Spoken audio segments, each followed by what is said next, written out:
Selamat pagi jemaat terkasih dalam Kristus. Hari ini adalah hari khusus ibadah gabungan Family Worship, di mana kita membawa anak-anak kita juga datang menyembah Tuhan sama-sama, dan kita akan memandu ibadah ini dalam bahasa Inggris untuk membantu mereka bisa ikut bersama-sama dengan kita dan mengerti apa yang akan kita lakukan. Nanti sebelum Pendeta Effendi menyampaikan khotbah, anak-anak akan dibawa oleh lausenya kembali ke kelas masing-masing.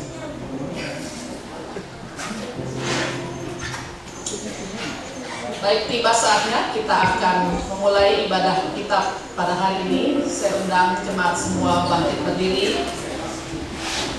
Kita akan masuk ke dalam saat teduh.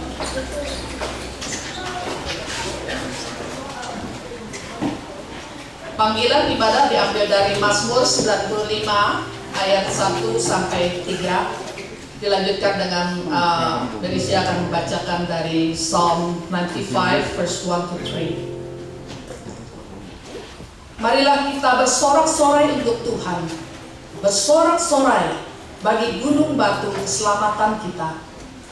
Biarlah kita menghadap wajahnya dengan nyanyian syukur, bersorak-sorai baginya dengan nyanyian mazmur. Sebab Tuhan adalah Allah yang besar dan Raja yang besar mengatasi segala Allah. Masuklah, marilah kita sujud menyembah, berlutut di hadapan Tuhan yang menjadikan kita. Sebab dialah Allah kita dan kitalah umat gembalaannya dan kawanan domba tuntunan tangannya. Come, let us sing for joy to the Lord. Let us shout aloud to the rock of our salvation. Let us come before him with thanksgiving and extol him with music and song. For the Lord is a great God, a great King above all gods. The sea is his, for he made it, and his hands formed the dry.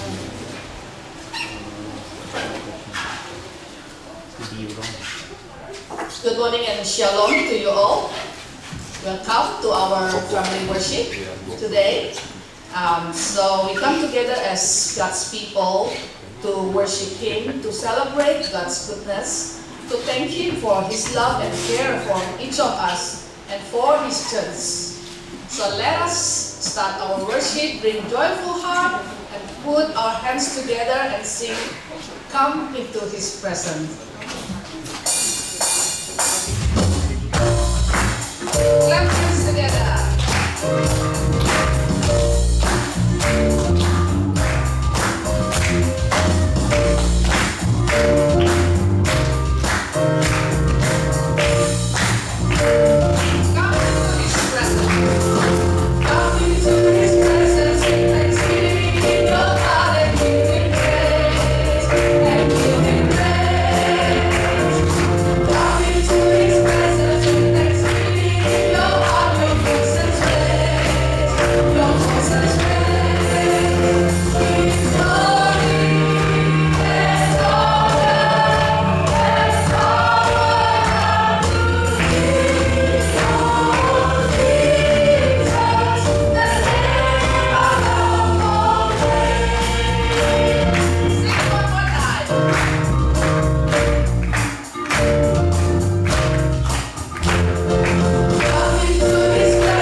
Heavenly Father, God Almighty, we thank you, Lord, that today we can come to this place to worship you together as one family in Christ. We thank you for you are faithful, good and gracious to us. We thank you for your abundant goodness and mercy in our lives. Your faithfulness never fails, and your love endures forever. As we journey through life, you always be with us. In seasons of rejoicing, in seasons of mourning, when we sow and when we reap, we are not alone, for you walk with us in this journey to help us walk in the path you've prepared us beforehand. Guide us, Lord, to focus our hearts and minds on you, knowing that you are God, and there is no other beside you. Help us to be more dependent on you. Help us to live each day with grateful hearts. May our worship today be pleasing to you, O Lord, our rock and redeemer. In Jesus' name we pray. Amen. Let us continue rejoicing and lifting up his name and sing our next song, Lord, I lift your name on high.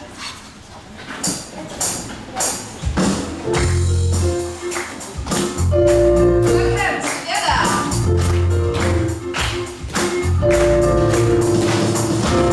Lift your name on high. Lord, I love to sing your praises.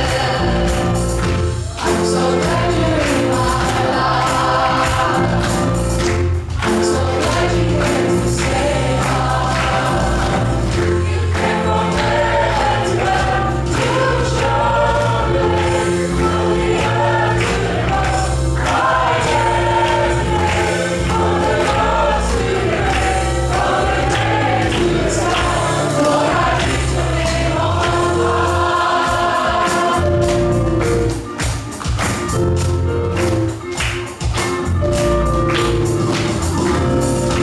Lord, I lift your name on high.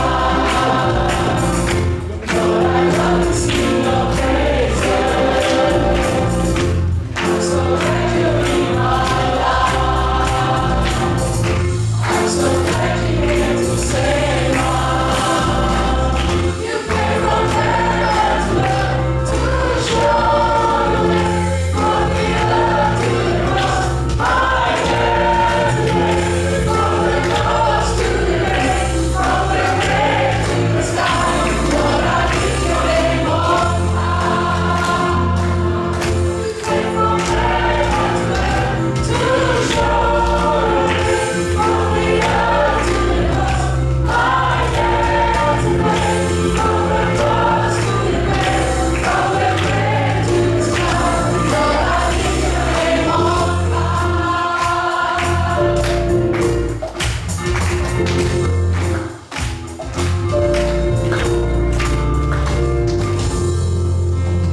I now invite you all to open up your Bibles to Psalm 121. We're going to read alternatively, so I'll read all the odd verses and then you guys will read the even verses. So chapter 121. I lift my eyes to the mountains. Where does my help come from? My help comes from the Lord, the maker of heaven and earth. He will not let your foot slip. He who watches over you will not slumber. Indeed, he who watches over Israel will neither slumber nor sleep. The Lord watches over you. The Lord is your shade at your right hand. The sun will not harm you by day, nor the moon by night. The Lord will keep you from all harm. He will watch over you. The Lord will watch over you from coming and going, from now and forever. So like the passage that we just read, the next song that we're about to sing is a reminder that whenever we face trouble, no matter how big or how small, we know that God will always be there for us. He will provide for us. He will provide us with all our needs because God is over all.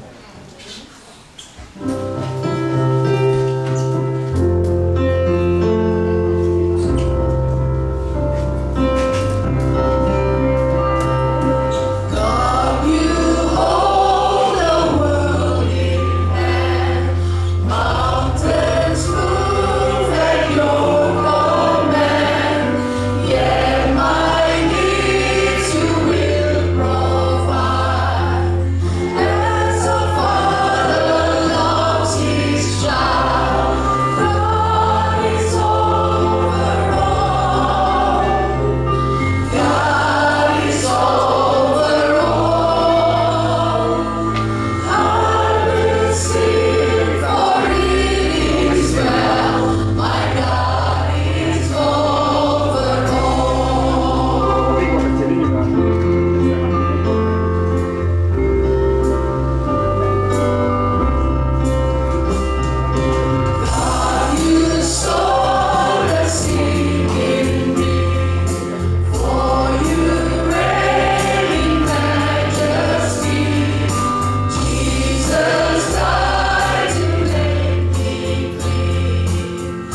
word.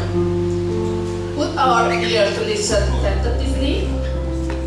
Let our hearts to be receptive and responsive to what God wants us to say to us, and be blessed. We're gonna sing Turn Your Eyes, and after that, all children can go to your classes with your Lord's help.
just starting to enjoy this family worship, and so quick I have to preach.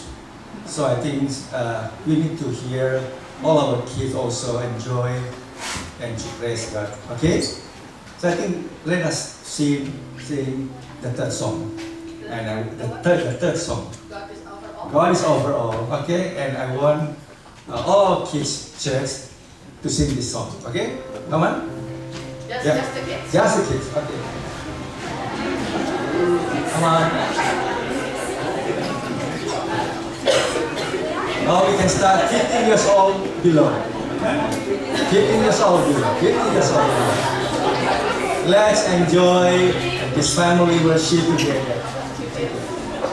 God is over all. Okay? Let us sing praise our God. Okay? Come on, kids together.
Okay, kids, you can go to your classroom, your teachers, and you can enjoy reading the Bible and listen to the story of the Bible.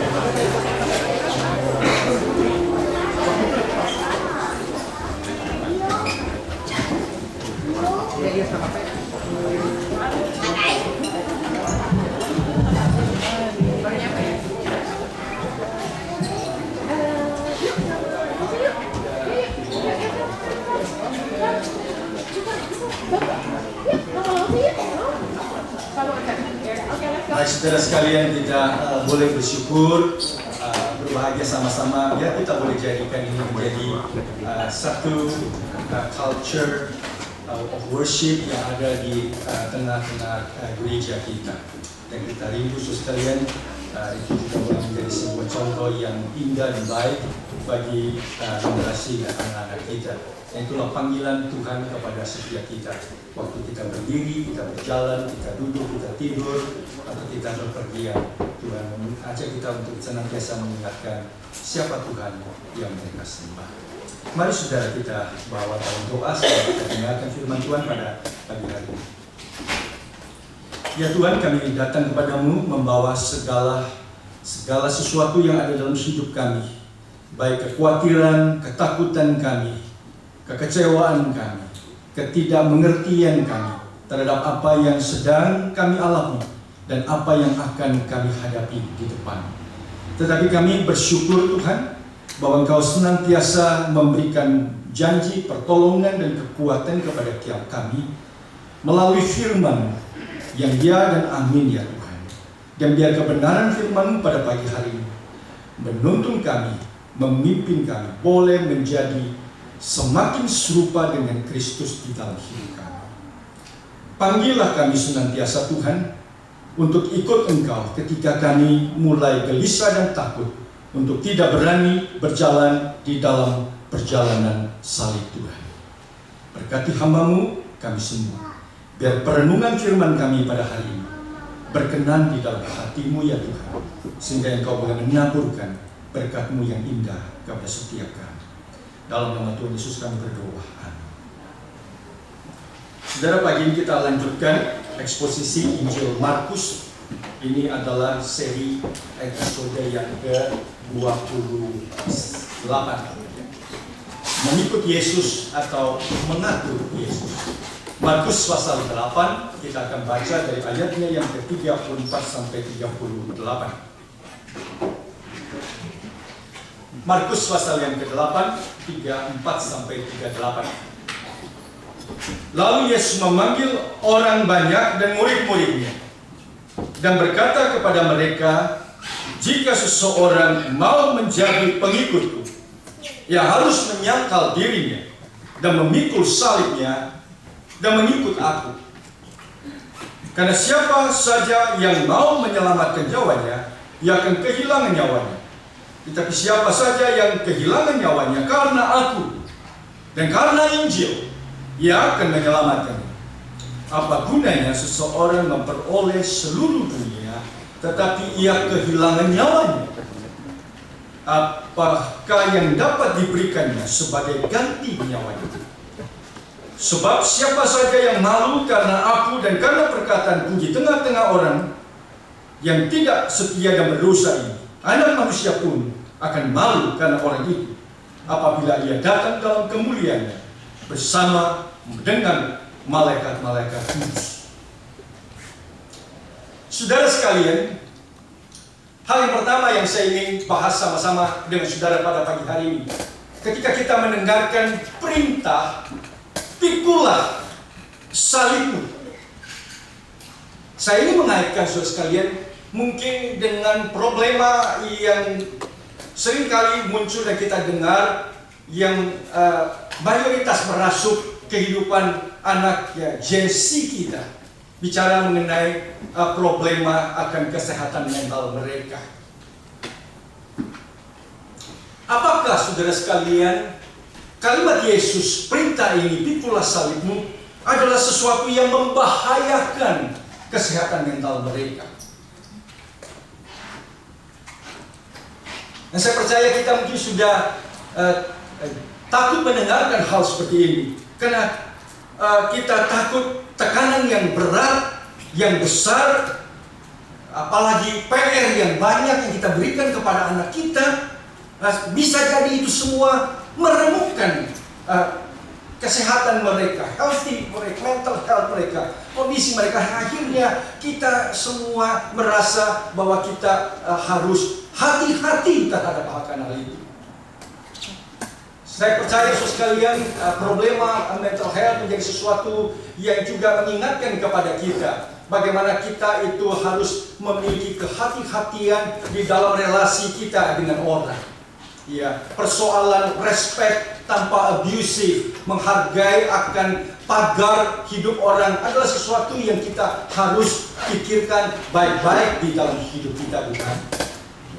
Dan selama ini mungkin kita tidak merasa itu merupakan sesuatu hal yang penting.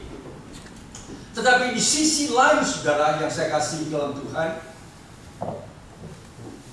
di saat-saat kita merasa bahwa kalau kita ikut Tuhan, kita akan mendapatkan berkat dan anugerah, kita akan dilepaskan dan mendapatkan kelegaan. Kalimat perintah Yesus ini, kalau engkau ingin mengikut aku dan menjadi muridku, pikulah salibku.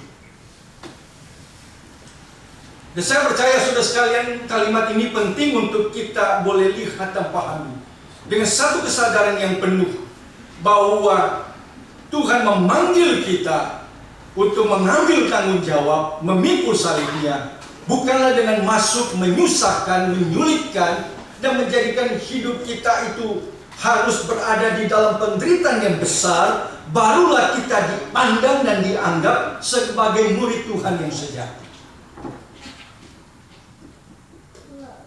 Tapi pada waktu kita mendengarkan perintah ini, kita harus senantiasa menyadari bahwa panggilan ini juga ada satu panggilan yang menyadarkan kita Kita perlu beban yang sehat. Dengan beban yang sehat itu, kita justru mengalami kesehatan yang semakin kuat.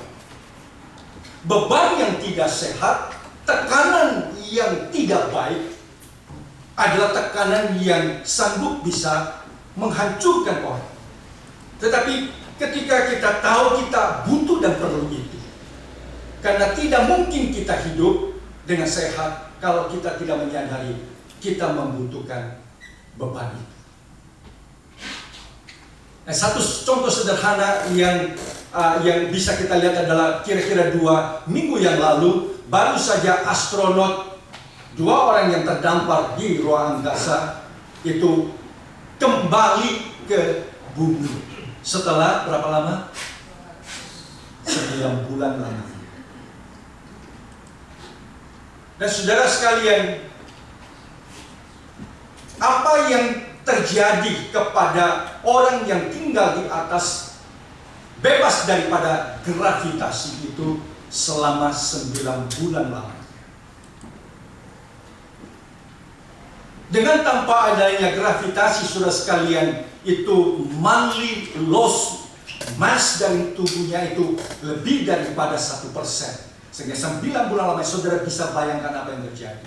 Jadi saudara sekalian, otot-otot itu menjadi lemah, tulang-tulang itu menjadi keropos, ya, pembuluh-pembuluh nadi darah semua itu mengalami kelemahan karena tekanan daripada jantung itu tidak berfungsi dengan baik. Sehingga waktu turun di sini justru harus diperhatikan baik-baik. Wawancara dari satu orang saintis, dia tentu jelas bukan orang Kristen, dia mengatakan, we are not evolved to live without gravity.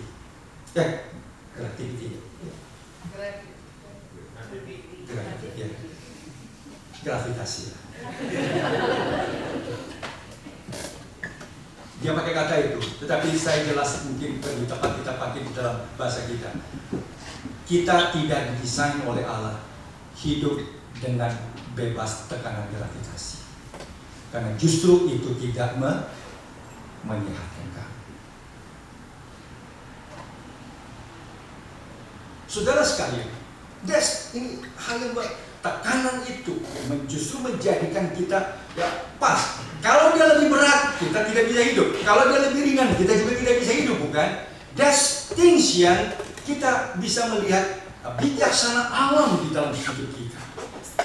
Sehingga saudara sekalian, jangan kita mengangkat beban yang memang diperuntukkan untuk anak kita atau orang lain di sekitar kita. Biar beban itu ada dalam hidup mereka, karena beban itu akan menyehatkan mereka. Amin. Jadi kadang-kadang kita sebagai orang tua, mungkin dulu kita hidup dalam kondisi yang susah dan berat. Akhirnya setelah kita jaya dan besar, mampu dan sebagainya, dan kita merasa guilty jika anak kita juga harus melewati hal yang sama dengan kita, tanpa kita sadar sebenarnya justru itu yang menjadikan kita apa adanya sekarang. Dan pada waktu itu kita ambil dalam hidup anak kita. Mungkin anak kita tidak akan menjalani hidup yang seperti kita yang resilient sampai hari ini. Betul? Jangan ambil. So kadang-kadang anak saya pulang menyatakan keluhannya, saya cuma dengar. Karena saya selalu memilah apa yang saya perlu ngomong, bagaimana dan sebagainya. Nah, kadang-kadang kalau kemudian saya rasa saya melihat ada hal yang dia perlu belajar untuk berani ketika dia diperlakukan tidak adil, saya selalu bilang sama dia, lawan. Itu kalimat saya. Kalau dia ingin sebagai adalah keluhan dia, tetapi sesuatu yang saya rasa itu dia perlu dan sebagainya, kalimat selanjutnya adalah belajar sabar, belajar tangguh, belajar mengalami seperti ini. Nah, ini hal yang penting saudara sekalian. Kita jangan senantiasa cepat-cepat minta beban kita itu diangkat. Jauh lebih indah adalah kita berdoa supaya Tuhan memberi kita pundak yang kuat untuk menahan dan menanggung. Sebab kita tahu beban itu beban yang menyehatkan dan menguatkan kita. Lalu pernah saya melayani di Melbourne, so sekalian, konseling daripada orang tua yang dari Indonesia kepada persoalan situasi anaknya. Dan setelah saya melihat, kadang-kadang akhirnya kita rasa aduh susah sekali menjadi orang tua.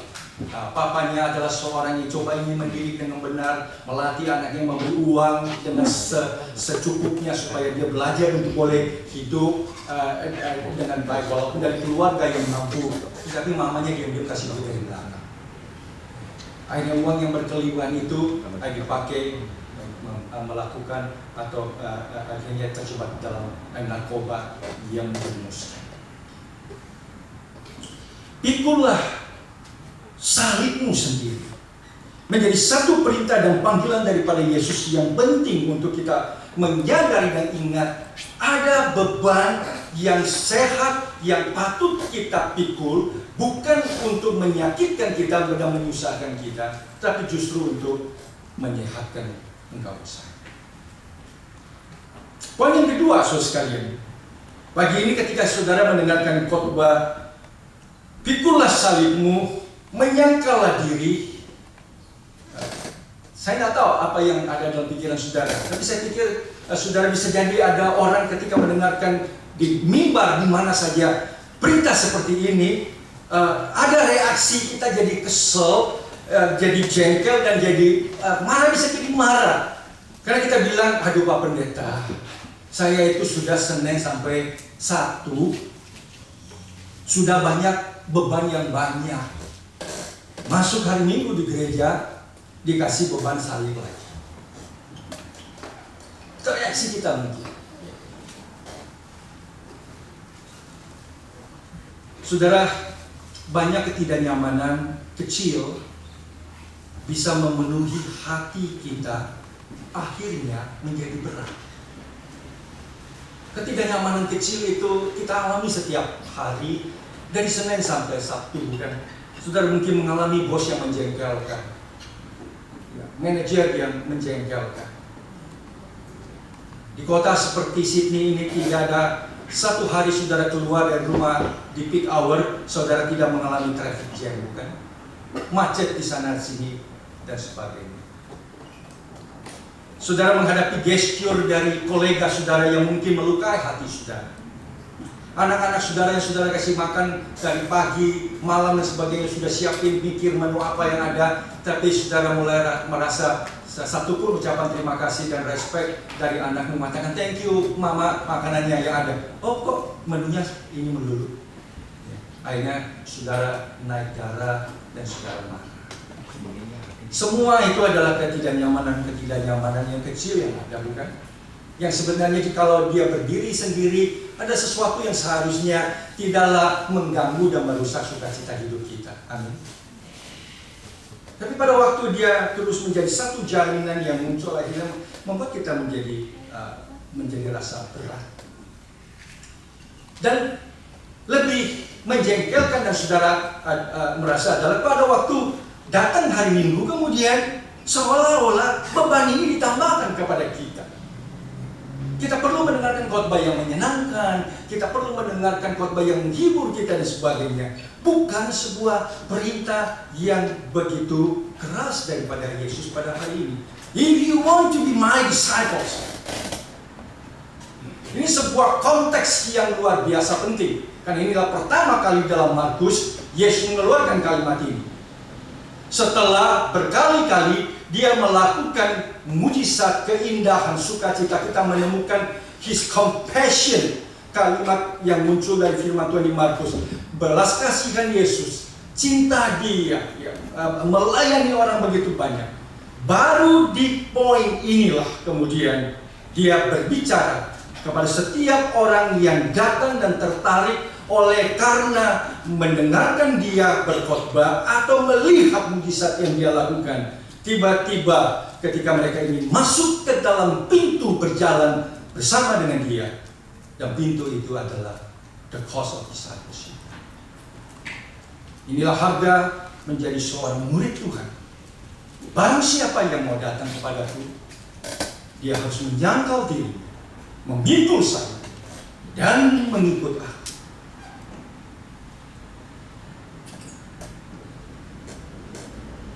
Panggilan pikul salibmu sendiri dari Yesus bukanlah menambah bebanmu, tetapi justru mengundang engkau mengaitkan beban-beban hidupmu dengan beban Allah.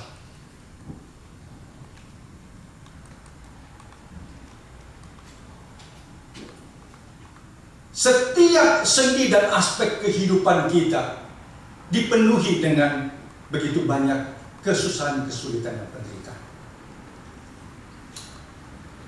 Kita bisa mengerti beban dari orang tua yang merawat anak yang difabel.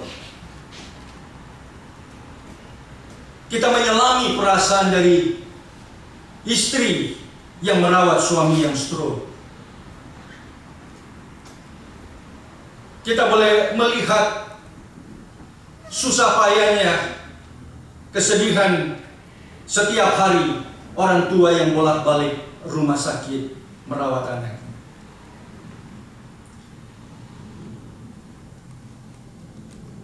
Kita menyadari orang yang bangun pagi-pagi untuk berdagang dan mencari uang sesuap nasi bagi keluarganya. Every aspect of our life itu dipenuhi dengan kesusahan, kesulitan, penderitaan seperti itu. Dan dengarkan panggilan Yesus, pikulah salibmu. Dia tidak bermaksud menambah beban hidupmu lagi, tetapi dia mengundang engkau untuk boleh mengaitkan beban hidupmu dengan beban Allah dalam hidupmu. Disitulah baru kita merasakan our suffering have a sense of purpose di hadapan Allah. Amin. Itu yang membedakan kita dengan orang-orang yang tidak melihat adanya maksud dan keindahan daripada rencana Allah di dalam setiap kesulitan yang ada. Dengan demikian, saudara sekalian, undangan Allah kepada orang yang masuk ke dalam rumah dan gerejanya, Dia tidak mengundang kau masuk supaya kau mendapatkan beban yang lebih kecil daripada orang dunia. Dia tidak mengundang kau masuk ke dalam baiknya menyembah engkau untuk mendapatkan sukacita dan berkat yang lebih daripada orang dunia. Tidak. Panggilan ini adalah panggilan untuk engkau dan saya boleh mengaitkan. Kalau saya dapat seorang anak yang difabel seperti itu, what is the purpose when I see that in the light of God dalam hidup saya?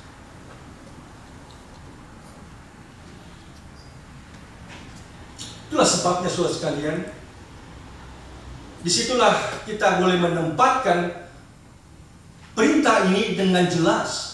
Tuhan tidak ingin kita guilty. Kalau kita rasa bahwa hidup kita lancar sebagai, perhatikan baik-baik. Tuhan memerintahkan kita untuk pikul salibmu. Tuhan tidak bilang bikin salibmu. Tuhan tidak bilang buat salibmu. Tuhan tidak bilang cari salibmu. No, kita tidak cari kesulitan, jelas. Bukan itu maksudnya, bukan. Pikulah salibmu means it's already there. But the point adalah, do you have the courage to take it on your shoulder? Itu beda. Itu maksud. Pikulah salibmu. Itu berarti Tuhan embrace setiap aspek hidup kita, tidak lepas dari kesusahan, penderitaan, dan kesulitan. Salah satu sebab mungkin kita punya Gen Z, Gen X, Gen Alpha, dan lain sebagainya mengalami persoalan di dalam masalah ketidaksenangan, sukacita dalam hidupnya, akhirnya menjadi down dan terus dalam hidupnya. Oleh sebab kita terlalu banyak melihat image kebahagiaan orang di media sosial. Kita hanya lihat senyum wajahnya. Kita tidak lihat bayang gelap kesedihan di balik kehidupan mereka. Dan pada waktu kita lihat kebahagiaan orang, lalu kenapa kita iri, akhirnya kita down dan sebagainya, kita pikir kita tidak bahagia. Tiga, saudara sekalian, di balik dari setiap senyuman orang, kita mungkin tidak lihat air matanya yang menangis. Tapi pada saat yang sama, kita memiliki simpati dan kasihan kepada penderitaan yang begitu banyak, air mata yang deras mengalir dari orang. Mungkin kita tidak menyadari ada rasa sukacita dan damai di dalam hati yang kita tidak lihat ketika dia menjalani akan hal itu. Maka pikul salibmu tidaklah berarti Tuhan mau adding something yang berat, menyulitkan dan menyakitkan dan memberatkan hatimu mengikuti dia. Bukan. Karena dia sudah tahu, itulah sebabnya pada waktu dia melihat setiap orang berjalan, bukankah Alkitab berkata, hatinya jatuh belas kasihan. Karena mereka melihat orang-orang itu berjalan dengan beban-beban hidup mereka masing-masing.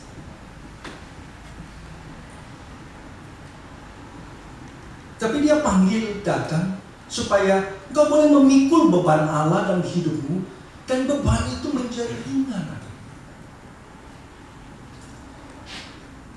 Poin yang kedua, panggilan pikul salib ini, itu berarti dia tidak bermaksud menambahkan dan menyulitkan beban yang berat dan baru bagimu, tetapi adalah satu panggilan kepada engkau dan saya untuk berani memikul dengan sukacita atas beban itu, dengan menyadari itu bukan beban, itu adalah my mission of life. Itu bukan kerugian di dalam hidupku, tetapi itu adalah investasi yang tidak mungkin digantikan dengan apapun. That is the connection antara beban kita dengan melihat itu sebagai beban daripada Allah. Poin yang ketiga, saudara sekalian, perintah Yesus untuk memikul salib bukanlah sekedar perintah yang keluar dari mulutnya, tetapi dia telah menjadi model apa artinya memikul salib. He's not just command you to carry your cross, but he's the model how to carry that cross di hadapan Tuhan. Itu bedanya. Itu bedanya dengan pengajaran. Itulah sebabnya, saudara sekalian, ketika kita memegang dan menerima perintah ini, kita tidak boleh melepaskan dengan senantiasa menyadari dia telah menjadi satu model. Dia melakukan itu terlebih dahulu. Dan apa yang dia lakukan itu untuk memulihkan kita dan mengangkat kita keluar dari beban dosa, supaya pada waktu kita jalan ikut dia, saudara sekalian, itu bukan lagi jalan yang merugikan dan memberatkan kita. Dan saya percaya, saudara sekalian, poin yang ketiga ini penting pada waktu kita menyadari panggilan memikul salib adalah satu panggilan core of discipleship. Kita memiliki kerelaan dan keberanian di dalam. Panggilan itu adalah satu panggilan yang penting. Sebab kadang-kadang saudara sekalian kita telah melupakan dan mengabaikan akan hal itu dalam hidup kita untuk mempunyai keberanian dan kerelaan memikul salib. Saya mengharapkan setiap kita pada waktu kita melayani Tuhan, panggilan ini harus senantiasa menjadi panggilan yang mengingatkan hidup setiap kita. Saudara bisa lihat begitu banyak hal panggilan pelayanan seperti ini, kerelaan dan korban dan keberanian ini terjadi justru pada waktu kita melihat di awal-awal atau mereka yang pioneer di dalam setiap pekerjaan pelayanan Tuhan. Itu bedanya, saudara sekalian. Saudara bisa lihat bukan? Pada waktu Yesus mulai melayani, tidak ada dana yang ditaruh dulu kepada dia. Tidak ada uang, tidak ada janji di situ. Berangkat dari nol. Tapi ingatkan baik-baik. Kalau tidak ada jiwa, keberanian dan kerelaan di dalam memikul salib, tidak akan mungkin ada berkat yang diberikan di dalam. Karena kita sudah berbalik menjadi nyaman dan compliance, akhirnya yang ada adalah kita senantiasa mempertahankan apa yang sudah kita punya. Kalau awal tidak punya apa-apa, maka kita apa? Berani mati. Tapi setelah punya ada adalah akhirnya apa? Takut rugi. Itu beda.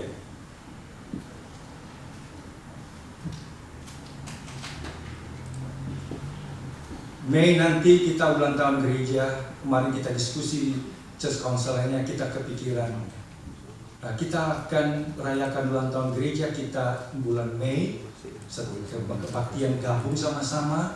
Lalu sesudah itu kita akan enjoy our fellowship. Kita mau bakar sate. Karena itu adalah memori yang penting. Memori penting. Betul. Jadi gedung gereja ini dibangun, modal pertama gedung gereja ini dibangun dan dibeli. Uang pertamanya itu 5.500. Keuntungan dari jual sate.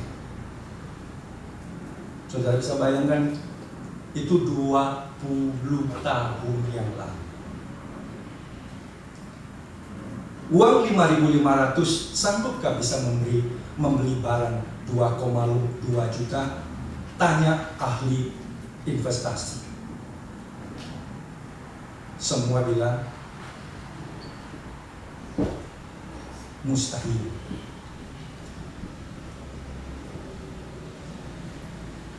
Kita tidak taruh modal, kita berjuang, itu hal yang eksis. Kita punya melihat itu bukan.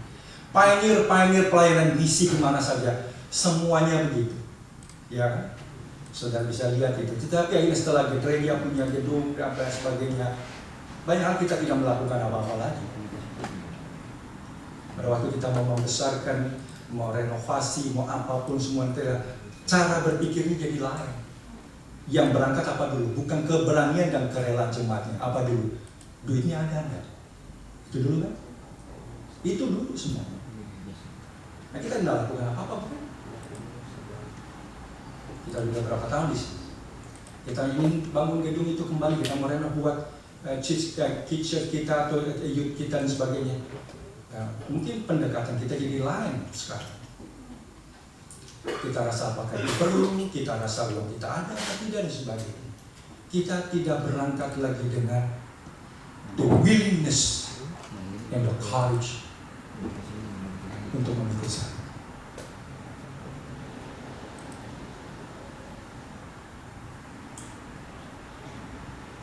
Jadi saudara sekalian, kita melihat begitu banyak akhirnya sesuatu yang jalan berkembang sebagai akhirnya api daripada gereja itu dicabut. Vision ministry yang begitu besar luar biasa akhirnya menjadi protol dan sebagainya. Karena misionari yang dikirim akhirnya cara berpikirnya adalah bagaimana kita mencukupkan kehidupannya itu terlebih dahulu. Karena kita punya uang dan sebagainya.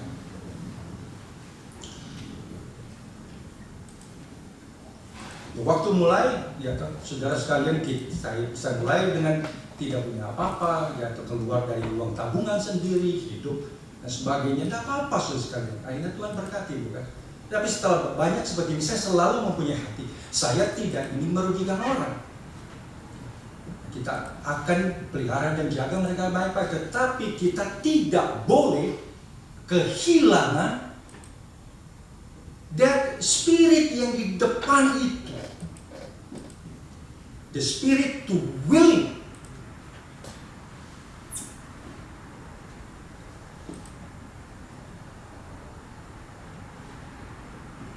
Nah, ketika kita mungkin tidak punya gedung, akhirnya pindah sana, pindah sini sebagainya, jam kebaktian diganti-ganti dan sebagainya. But begitu banyak anak Tuhan akhirnya bisa tetap setia, strive dan sebagainya, betul tidak? Karena saudara, itu poinnya, ada yang tidak ada IMB dan sebagainya, berpuluh-puluh tahun dia tetap duduk di depan keluarga, mereka berbakti, pasang tenda dan sebagainya. Ya, saudara, tapi ada gedung gereja dan megah, yuk masuk, tidak ada orang. Apa beda? Itu beda. The willingness and the courage memikul salib. Itu bukan beban yang Tuhan kasih kepada kita, tetapi sesuatu panggilan untuk mengaitkan kesusahan dan kesulitan kita. Jadi salah sekali saudara sekalian, mari saudara memberi banyak kepada Tuhan, nanti Tuhan akan memberi limpah dan kecukupan atau mengangkat kesusahan saudara. Saudara, kita jangan menarik itu seperti itu. We are not bargaining with God. Enggak. Tuhan akan bilang, you punya kesusahan dan kesulitan sama dengan orang tidak percaya. Tapi bedanya adalah kesusahan dan kesulitanmu itu Tuhan undang you, connect them with His love, His grace, His mercy, dan loving kindness. Sehingga pada waktu you mengalaminya, you bisa mengalaminya dengan tenang, teduh, penuh dengan sukacita, damai sejahtera. Peace of God itu ada dalam hidup kita.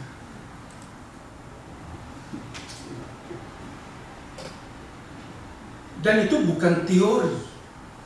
Ketika setiap kali kita membaca Injil, kita bisa melihat Yesus telah menjadi model itu. Model yang dia pertontonkan kepada kita, bagaimana dia memikul salib.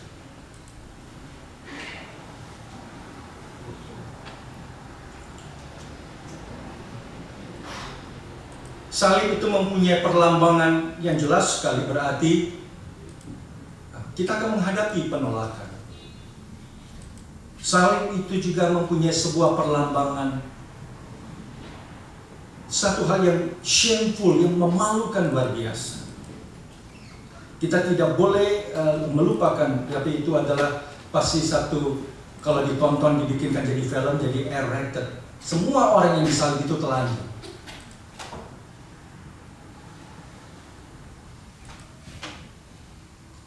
Shameful luar biasa, penolakan luar biasa, kehinaan luar biasa. Belum lagi itu adalah penderitaan yang pelan tapi pasti. It's not a quick death. Itulah salib. Dan di akhir daripada salib itu adalah tentu sebuah kematian.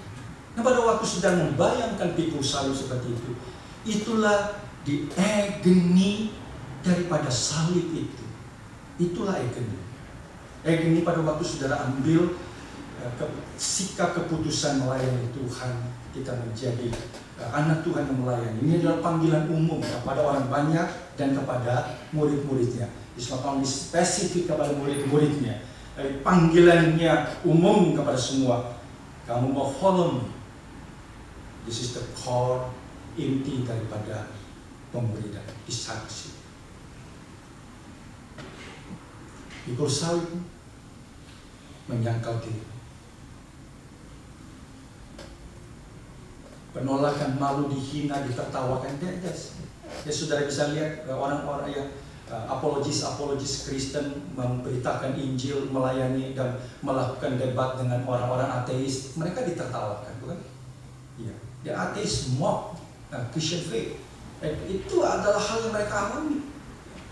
Apologis Kristen juga berdebat, memberitakan Injil kepada apologis Islam. Kalau apologis Islamnya kalah, marah dia, mau bunuh. Orang Kristen kalau kalah, tidak, kita tidak bunuh orang. Nah, kamu menghina dan sebagainya.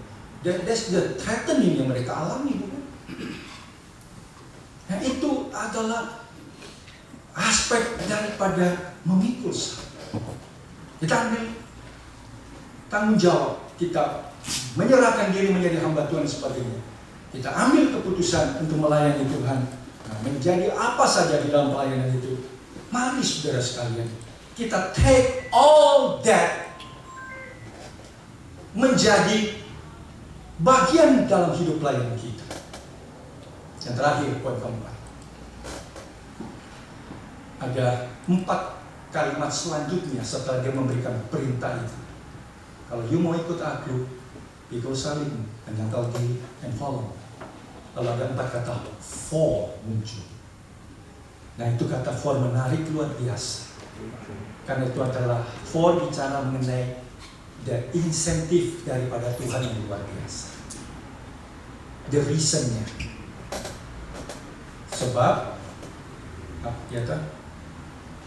Kalau kamu kehilangan nyawamu demi karena aku, maka justru engkau akan memperolehnya. For, apa gunanya kamu memiliki segala sesuatu tapi kamu kehilangan nyawamu. For, yang ketiga adalah siapa yang for who can mengembalikan nyawamu itu. Itu for yang ketiga. For yang keempat, for if the, kalau kamu malu mengaku anak manusia di hadapan orang banyak, anak manusia pun akan malu mengaku pada waktu dia datang kembali. Okay. Ada 4 for selanjutnya mengikuti. Dengan 4 insentif, sebab itulah kenapa kita melihat memikul salib itu tidak pernah merupakan sesuatu kerugian yang Tuhan berikan kepada kita. Tetapi 4 insentif itu juga mengingatkan kepada kita tidak dapat itu di sini. You tidak dapat itu di sini. Maka poin keempat mengenai pikul salib juga menjadi poin yang penting.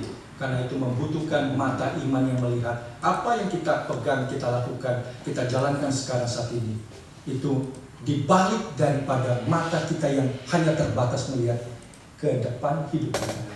Jangan lupa ada sesuatu insentif yang tidak kelihatan. Yang itu membutuhkan mata iman yang penting dan kuat.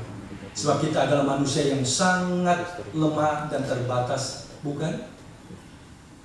Kita lebih senang jikalau kita mendapatkan insentif itu segera sesudah kita melakukan sesuatu yang baik.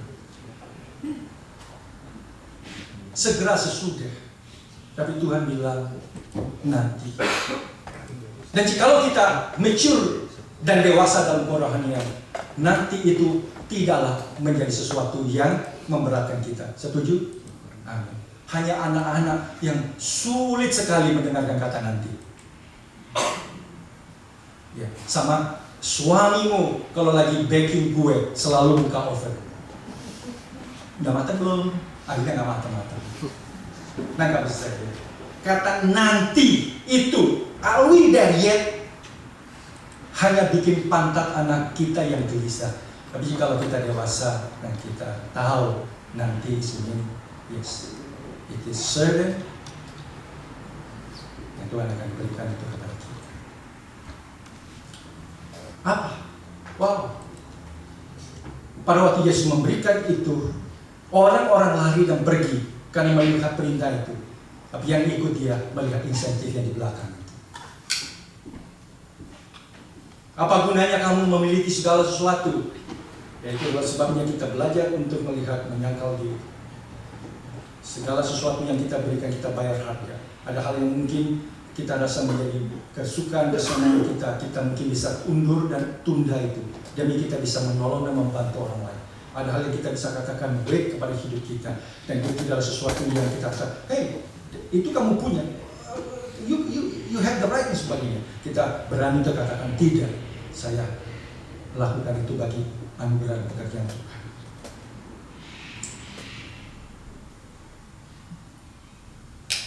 Kau tak akan kehilangan nyawamu karena aku, justru engkau tidak akan kehilangan itu.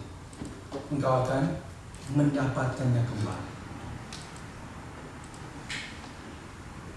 Kita bisa lihat kaum martir, mereka yang mengalami tekanan untuk bisa menyangkal Yesus demi supaya mereka hidup atau mendapatkan insentif financial dan ekonomi yang lebih baik dibandingkan you menjadi orang Kristen di satu tempat di mana mereka minoritas.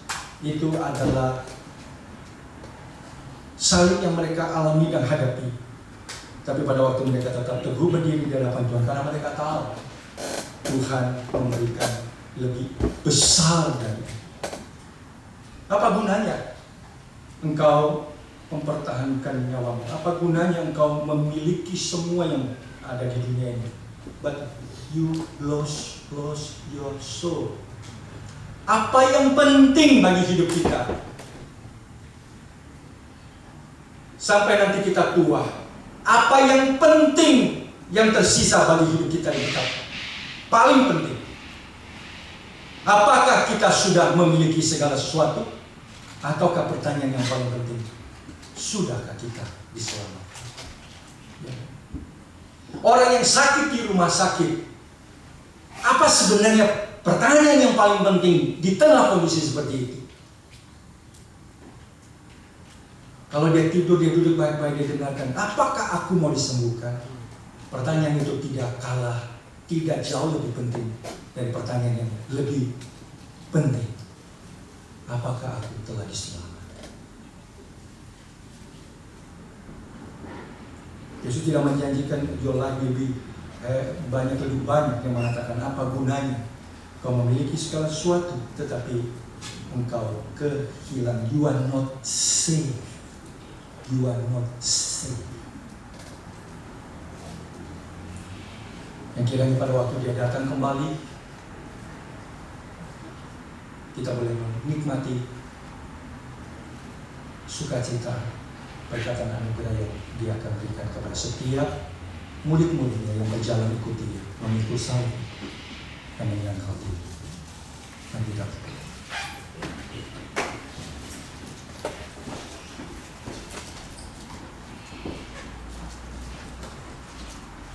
Bapa di surga, kami bersyukur boleh membaca merenungkan firman-Mu pada pagi hari ini.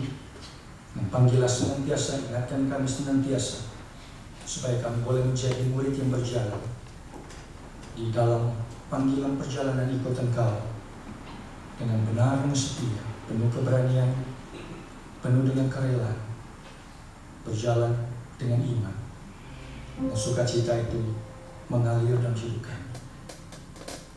Tuhan, terima kasih. Itu bukan menjadi beban yang memberatkan kami, tetapi beban-beban yang kami alami yang hidup ini menjadi ringan karena kami tahu Engkau mempunyai rencana yang indah di dalam. Dalam nama Tuhan Yesus kami berdoa.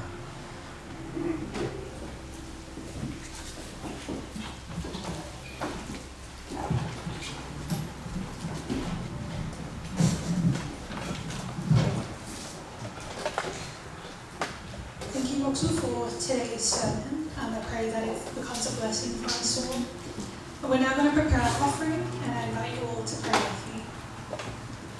Dear Lord Heavenly Father, you are the giver and provider of all things. We give thanks for who you are and what you have given.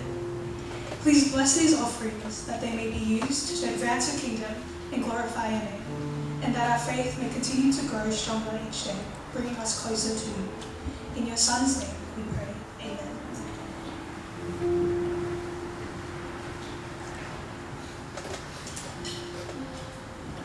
Kita akan meresponi firman Tuhan pada hari ini. Kita nyanyikan lagu Hear the Call of the Kingdom. Mari kita berdiri.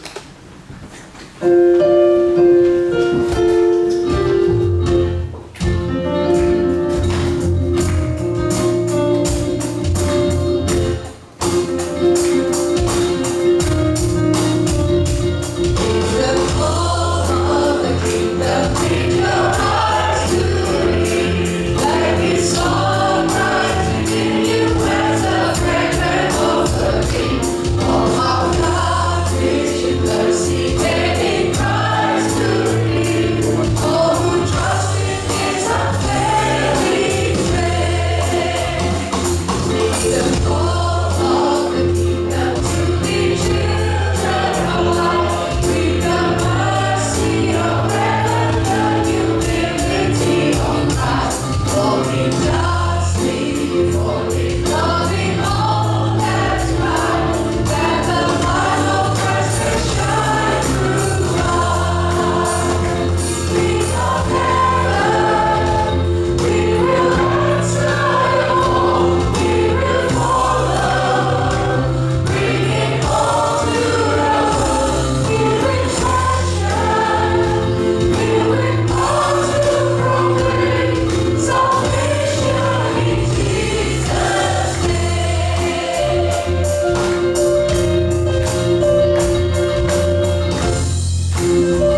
kita, sebab Engkau besar.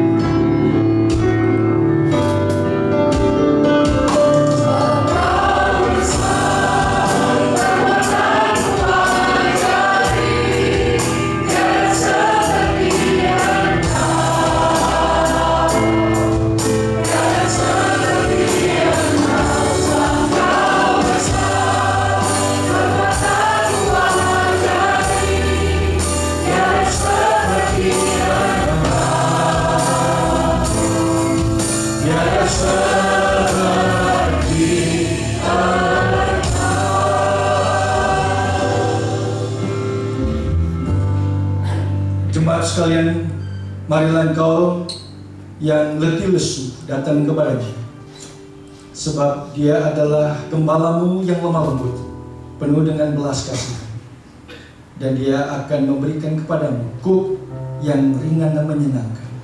Pulanglah saudara sekalian, biarlah damai Allah dan sukacitanya boleh menjaga dan memelihara engkau. Kiranya setiap air mata, tantangan, kesusahan, kesulitan yang ada dalam hidupmu karena Kristus boleh digantikan dengan damai sejahtera, kemuliaan, dan kekayaan yang tidak terbatas ada. Pulanglah, damai sejahtera Allah beserta engkau sekarang selama-lamanya. Amin. Silakan duduk, doa teduh. Kita dengarkan.